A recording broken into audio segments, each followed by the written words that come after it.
Towards the end of 2018, you mentioned that you guarantee you could make a 50% annual return if you had to start again with under $1 million. The question is, if tomorrow you woke up in the body of a 20-year-old American. Your body.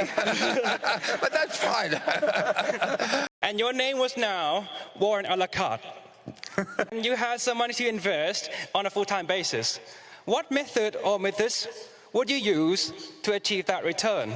Would it involve flipping through 20,000 pages of Moody's manual or similar publications? Yep. Or finding, to find sticker butts? Or would it be hunting for great companies at a fair price as Mr. Munger would? Or would it be a combination of both, with opportunity cost serving as the final arbiter of which method to use, given that your investing opportunity has now broadened significantly? Thank you. ขอบคุณครับ Good question. I'm glad you came. And the answer would be, in my particular case, it would be going through the 20,000 pages.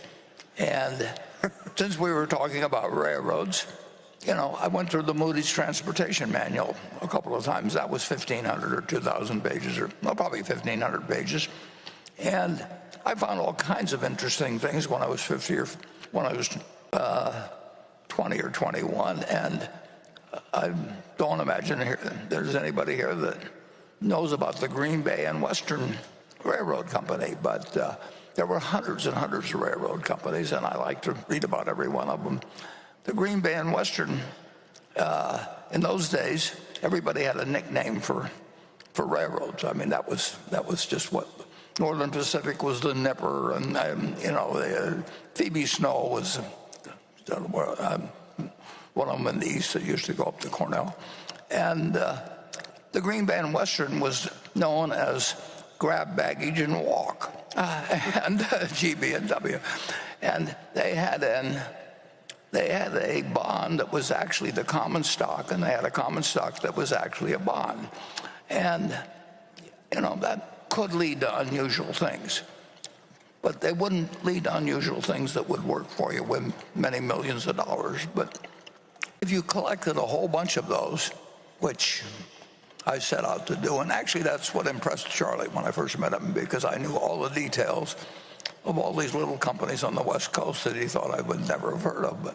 But I knew about the Los Angeles Athletic Club or whatever it might be, and he thought he was the only one that knew about that, and that became an instant point of connection. So to answer your question, I don't know what the equivalent of Moody's manuals or anything would be now, but I would try and know everything about everything small, and I would find something, and with $1 million you could earn 50% a year. But you have to be in love with the subject.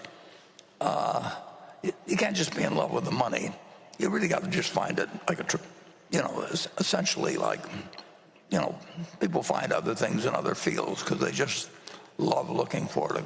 A biologist looks for something because they want to find something. And the human brain works that much, and I don't think anybody understands too well how the human brain works. But there's different people that just find it exciting to expand their knowledge in a given area. I know great bridge players. I know great chess players, actually. Kasparov came to Omaha and met Mrs. B. I've had the luck of meeting a lot of people that are unbelievably smart in their own arena and do some unbelievably dumb things in other areas. So all I know is the human brain is complicated, but it does its best when you find out what your brain is really suited for, and then you just pound the hell out of it. And that's what I would be doing if I had a small amount of money and I wanted to make 50% a year. But I also wanted to just play the game, and you can't do it if you don't find the game of interest, whether it's bridge or whatever it may be, chess, or in this case, finding securities that are undervalued.